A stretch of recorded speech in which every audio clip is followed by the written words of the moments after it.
இந்த கூட்டத்திற்கு மதிப்புக்குரிய மாவட்ட ஆட்சித்தலைவர் அவர்கள் முன்னிலையேற்றுள்ளார்கள். இக்கூட்டத்தின் தொடக்கமாக தமிழ்தாய் வாழ்த்து அனைவரும்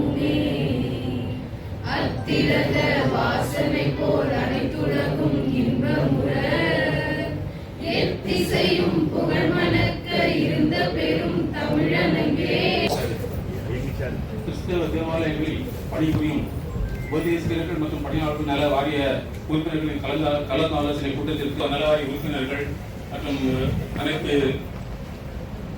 பொதுமக்கள் அனைவரையும் வருக என வரவேற்கிறேன். நன்றி. தொடர்ந்து மதிப்புக்குரிய மாவட்ட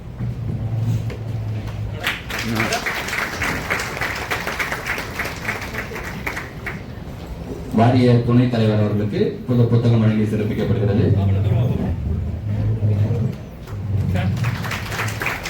மதிப்புக்குரிய மாவட்ட ஆட்சித்தலைவர் அவர்களுக்கு புத்தகம் வழங்கி சிறப்பிக்கப்படுகிறது. மதிப்புக்குரிய மாவட்ட வருவாய் அலுவலர் அவர்களுக்கு புத்தகம் வழங்கி சிறப்பிக்கப்படுகிறது. வாரிய உறுப்பினர்களுக்கு இங்கே பெருந்திரளாக வந்திருக்கிற பேராய பெருமக்கள், பிஷப் மற்றும் கிறிஸ்துவ நல வாரியத்தில் இருக்கிற உறுப்பினர்கள் அத்துணை பேருக்கும், எங்களுடைய மாவட்ட வருவாய் அலுவலர் உள்ளிட்ட அத்துணை பேருக்கும், வந்திருக்கிற அதிகாரி பெருமக்கள், பத்திரிகை துறை நண்பர்கள் அத்துணை பேருக்கும் மாவட்ட நிர்வாகத்தின் சார்பில் முதற்கண் எங்களுடைய பணிவான வணக்கத்தை தெரிவித்துக் கொள்கிறோம். வேலூர் மாவட்டமானது சிறுபான்மையினர் மக்கள் தொகை நம்முடைய மாநிலத்திலே அதிகமான சிறுபான்மை மக்கள் வசிக்கக்கூடிய ஒரு மாவட்டம் வேலூர் மாவட்டம். ஆக சிறுபான்மையினருக்கான அத்துணை நலத்திட்டங்களையும் இந்த மாவட்டத்தில் நாங்கள் அவர்களுக்கு போதிய விழிப்புணர்வு, அரசினுடைய நலத்திட்டங்கள் என்ன இருக்கிறது என்பது குறித்து போதிய விழிப்புணர்வு கொடுத்து தொடர்ந்து செயல்படுத்திக் கொண்டிருக்கிறோம். அந்த வகையிலே இன்று இந்த நல வாரியத்தினுடைய தலைவர் அவர்கள் இங்கே வந்து அனைவருக்கும் அரசினுடைய நலத்திட்டங்கள் குறித்து எடுத்து கூற இருக்கிறார்கள். அதற்காக மீண்டும் ஒருமுறை அவங்களுக்கு நன்றி சொல்லி நான் அவங்களை தொடர்ந்து கூட்டத்தை நடத்த கேட்டுக்கொள்கிறேன். அளப்பரிய திட்டங்களை மக்களிடையே கொண்டு போய் சேர்ப்பதற்கும் அவர்களிடம் ஒரு விழிப்புணர்வு ஏற்படுத்தவும் மாண்புமிகு தமிழ்நாடு முதலமைச்சர் அவர்களுடைய தொலைநோக்கு திட்டங்களில் ஒன்றான கிராமப்புறத்தில் இருக்கிற சபைகள் உட்பட தினந்தோறும் புதிதாக எழும்புகிற திருச்சபைகள் மற்றும் ஏற்கனவே செயல்பட்டுக் கொண்டிருக்கின்ற திருச்சபைகளில் பணிபுரிகின்ற உபதேசியார்கள், போதகர்கள், பணியாளர்கள், வாயில் காவல் காப்போர், தேவாலயத்தை சுத்தம் செய்கிற பணியாளர்கள், சீஷர்கள், பாடகர்கள், வேதியர்கள், கிறிஸ்தவ ஆதரவற்றோர் இல்லங்களில் பணிபுரிகின்ற பணியாளர்கள், கல்லறை தோட்டத்தில் பணிபுரிகிற பணியாளர்கள், தொழுநோயாளியர் இல்லங்களில் பணிபுரிகிற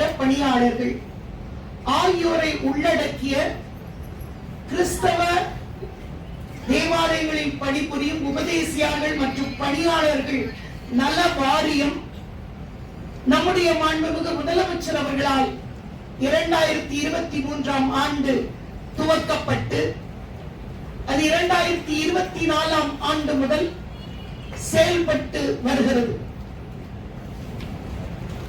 எந்த ஒரு மாநிலத்திலும் இல்லாத ஒரு மிகப்பெரிய ஒரு அளப்பரிய சாதனையை நம்முடைய மாண்புமிகு முதலமைச்சர் அவர்கள் செய்திருக்கிறார்கள்.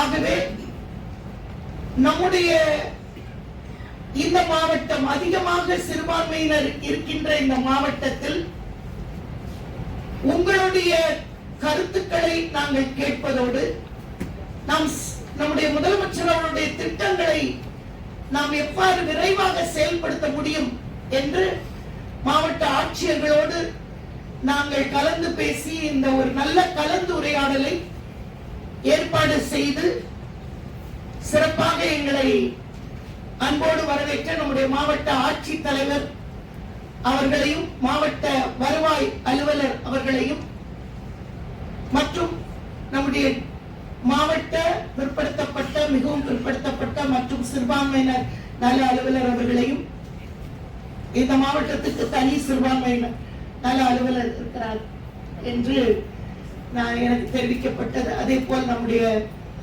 தென்னிந்திய திருச்சபையின் பேராயர் நம்முடைய வெள்ளூர் திருமண்டல பேராயர் ஐயா அவர்களையும் மற்றும் வருகை தந்திருக்கின்ற பேராயர்கள், ஆயர்கள், திருச்சபை மக்கள், எங்களுடைய வாரிய உறுப்பினர்கள் மற்றும் அனைத்து இறை மக்கள், அரசு அலுவலர்கள் அனைவருக்கும் என்னுடைய பணிவு கலந்த வணக்கங்கள். சுருக்கமாக சொல்ல போனால் நாங்கள் இருவரும் ஒரே நண்பர் குடும்பத்தில், அவர்களுடைய தாய் தகப்பனாரும் எனக்கு மிகவும் வேண்டியவர்கள். நாங்கள் அனைவரும் ஒன்றாக 12 ஆண்டுகள் எங்களுடைய கல்வி படிப்பு தூய இஞ்ஞாசியார் மேல்நிலைப் பள்ளி. ஆகவே ஒரு சிறந்த மாணவர்களை உருவாக்கிய பள்ளிகள், அது ஒரு தலை சிறந்த பள்ளி. ஆகவே நாங்கள் இருவரும் ஒரே பள்ளியிலிருந்து வந்த அந்த ஒரு பெருமை உணர்வோடு இந்த நிகழ்வில் நம்முடைய கிறிஸ்தவ சமுதாயத்திற்காக நம்முடைய மாண்புமிகு முதலமைச்சர் அவர்கள் சிறுபான்மையினர் பொருளாதார மேம்பாட்டு கழகம், அதன் மூலமாக சுய தொழில் துவங்குவதற்கான கடனுதவி, கல்வி கடனுதவி மிக குறைந்த வட்டியோடு செயல்படுத்தப்பட்டு வருகிறது. அதே போல கிறிஸ்துமஸ் விழாக்கள் உட்பட அரசு விழாக்களில் நம்முடைய சிறுபான்மை மாணவர்களுக்கான கல்வி நிதி வழங்குவதோடு நலத்திட்டங்களையும் வழங்கி சிறப்பிக்கிறார்கள். நம்முடைய சிறுபான்மையினருக்கான உரிமை பாதுகாக்கப்பட்டு வருகிறது. நம்முடைய மக்கள் மன்றத்திலும் சரி, சட்ட போராட்டங்களிலும் திராவிட முன்னேற்ற அரசு, கழக அரசு உறுதியாக செயல்பட்டு சிறுபான்மையினரை பாதுகாத்து வருகிறார்கள். ஒடிசா, மத்திய பிரதேசம், அருணாச்சல் பிரதேஷ், சத்தீஸ்கர், குஜராத், ஹிமாச்சல், ஜார்க்கண்ட், யூபி, ராஜஸ்தான், கர்நாடகா, ஹரியானா, உத்தரகாண்ட் போன்ற மாநிலங்களில் மதமாற்ற தடை சட்டம் அமலுக்கு இருந்தாலும் நம்முடைய மாநிலம் அனைத்து சிறுபான்மையினரின் உரிமைகளும், நம்முடைய உரிமை பாதுகாக்கப்பட்டு நமக்கு முழு சுதந்திரம் வழங்கப்பட்டிருக்கிறது. இது நம்முடைய திராவிட மாடல் அரசின் சாதனை. அதே போல தேவைகளை உடனுக்குடன் உணர்ந்து இந்த தமிழ்நாடு சிறுபான்மையினர் ஆணையம், தமிழ்நாடு சிறுபான்மையினர் பொருளாதார மேம்பாட்டு கழகம், தேவாலய பணியாளர்கள், உபதேசியாளர்கள் மற்றும் பணியாளர்களுக்கான நலவாரியம் ஆகியவை சிறப்பாக செயல்பட்டு ஒவ்வொரு மாவட்டத்திலும் இருக்கின்ற கிறிஸ்தவ சிறுபான்மையினருக்கு ஏற்படுகின்ற அந்த தடங்கல்கள், போராட்டங்கள், பிரச்சனைகள் எல்லாவற்றையும் இங்கே நீங்கள் எடுத்துரைப்பதற்கான அந்த பிளாட்ஃபார்ம் கொடுக்கப்படுகிறது. நீங்கள் முறையாக அதில் நீங்கள் விண்ணப்பம் செய்து உங்களுடைய கோரிக்கைகளை பெற்றுக் கொள்வதற்காக இப்படிப்பட்ட இந்த கூட்டங்கள் அமைக்கப்படுகிறது. அதே போல 37 தேவாலயங்கள் புனரமைப்புக்காக இந்த ஆண்டு மட்டும் 1,63,00,000 ரூபாய் ஒதுக்கீடு செய்யப்பட்டிருக்கிறது. ஆலயங்கள் புனரமைப்பு மற்றும் பழுதுபார்த்தல் நிதியின் கீழ் இந்த ஆண்டு 7 கோடி ரூபாய் ஒதுக்கீடு செய்யப்பட்டிருக்கிறது. அதில் நாம் அங்கிருக்கிற mic set, loud speaker, box, alter,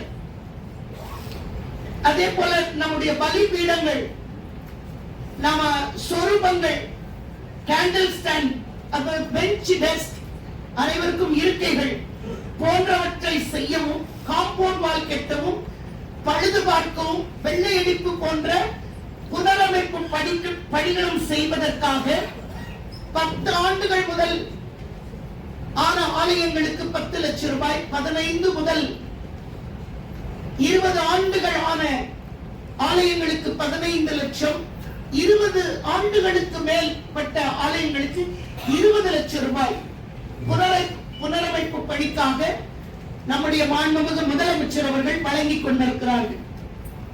இந்த நிதி கடந்த 41 சர்ச்சஸ், 41 ஆலயங்களுக்கு சுமார் 2.5 கோடி ரூபாய் மதிப்பீட்டில் நம்முடைய மாண்புமிகு முதலமைச்சர் அவர்கள் தமிழ்நாடு எங்கும் இருக்கிற 41 ஆலயங்கள் இது புனரமைப்பு மற்றும் பழுதுபார்த்தல் நிதி வழங்கப்பட்டு அந்த பணிகள் நடைபெற்று வருகிறது. அதே போல தொன்மையான தேவாலயம், 100 ஆண்டுகளுக்கு பழமையான தேவாலயம் இந்த திட்டத்தின் கீழ் 6 கோடி ரூபாய் Wesley church, CSI church, Wesley church Choolaimedu Chennai, saint Thomas mount church Chengalpattu, saint Xavier's church Kanyakumari and Caldwell, bishop Caldwell memorial Tirunelveli ஆகியவைக்கு மட்டும் சுமார் 6 கோடி ரூபாய் நம்முடைய மாண்புமிகு முதலமைச்சர் அவர்கள் தந்து வழங்கி அந்த பணிகள் நடைபெற்று அது முடியும் தருவாயில் இருக்கிறது. 2023-24 ஆண்டு மட்டும் சுமார் 6 கோடி முதல் 10 கோடி ரூபாய் நிதி ஒதுக்கீடு செய்யப்பட்டு அதில் 1.55 கோடி செயின்ட் ஜார்ஜஸ் சர்ச் மதுரை பணிகள் நடைபெற்று வருகிறது.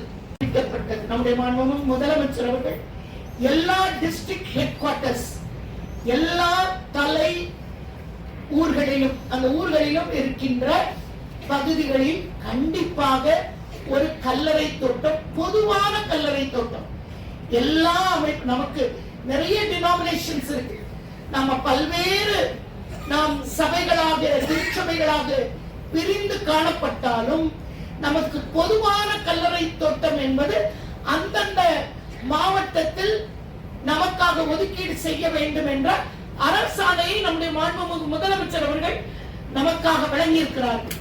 அதன் அடிப்படையில் இப்பொழுது நம்முடைய மாவட்டத்தில் நம்ம ஒதுக்கீடு செய்ய